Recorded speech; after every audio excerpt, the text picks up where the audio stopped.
Good afternoon. Media members are present in the virtual conference too.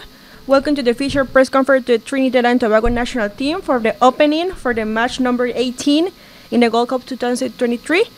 Welcome to the Trinidad and Tobago head coach, Agus If, and the player, Kale Aruba. I don't say it very good, but let's see it. And we can hand your hand to the hand to make a question if you want.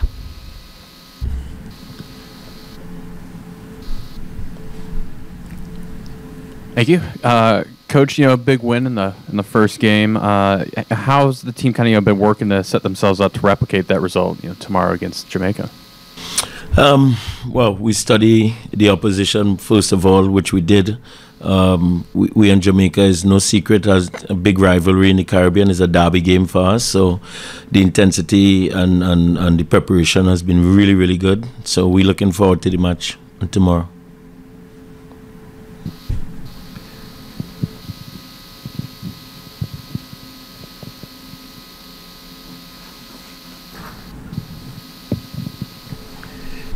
Coach, the country would like to know, Trinidad and Tobago anyway, the fitness of the players. Is everybody fit? Is everybody available? Yeah, everybody's 100% fit. We have no injuries at this point in time in the camp.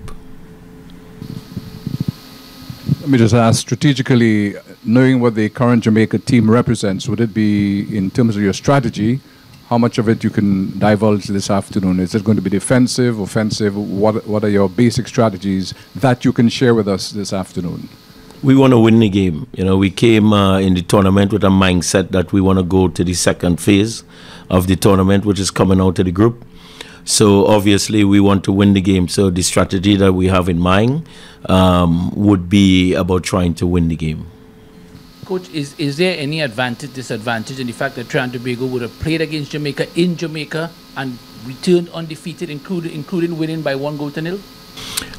No, really. The Jamaica team, albeit they had about 9 foreign-based players in that match, I think it's only about 5 of them in this particular match. So, the likes of Mikel Antonio and Jamari Gray just came in, and Bobby Reed and all the likes of these guys, Pinnock and them, they wouldn't have been in that squad at that time. And to our credit, we had a locally based team also, so we didn't have the guys that we had also.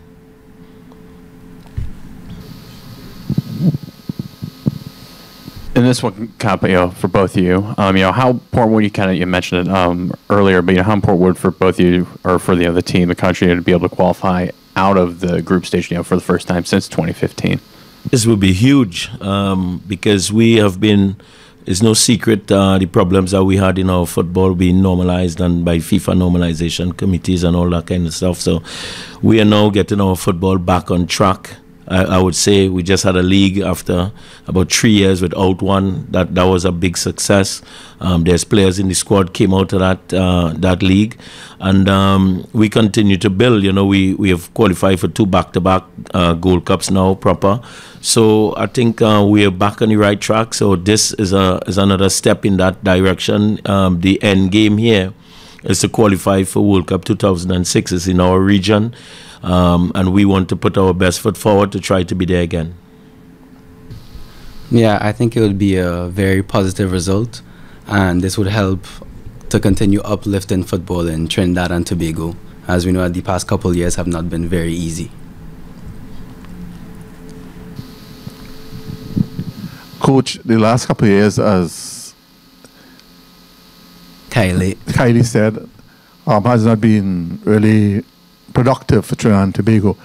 What have you done recently that make Trinidad turn the corner in football? I think we have been successful in a very short space of time to revamp the team and freshen up the team. And the young players are really coming through. And because it was an issue that we had, the team was getting old and it was getting stale. and we really refreshed the team. And you see these younger kids coming through, Johnny Fortune, Kelly Overy is his name, by the way, Malik Khan, you know, all of these boys, they played in the MLS as young 19 and 18-year-olds. So just freshening up the team and having a new perspective and a new drive, I think, was one of the major parts of us, our development on a turning the corner. Kelly, as a young player, your 7th match for Trinidad and Tobago, your 2nd Gold Cup match. What does it mean being part of the young brigade? As Angus mentioned, so many young players on the team, Real Gill, Young Fortune, just to mention a few names. What does it mean to you, the young guys? Well, first, it means a lot, and it's truly a privilege to be here at such a young age and to be able to learn from certain veterans like Kevin Molino, Jovan Jones, to be able to acquire that experience at a young age. And what has been the biggest challenge for a youthful player like yourself coming into a team for the Gold Cup? I think the biggest challenge is to adapt very quickly to certain demands. As in a game, there's different types of situations. Sometimes the team's doing well, not as well, and to be able to adjust. But as I said, I have my teammates that help communicate with me and understand certain things to adapt quickly. Okay, there's no question in the virtual conference, so that's the finish for the press conference. Thank you so much for the time, and good luck tomorrow in the game. Thank you.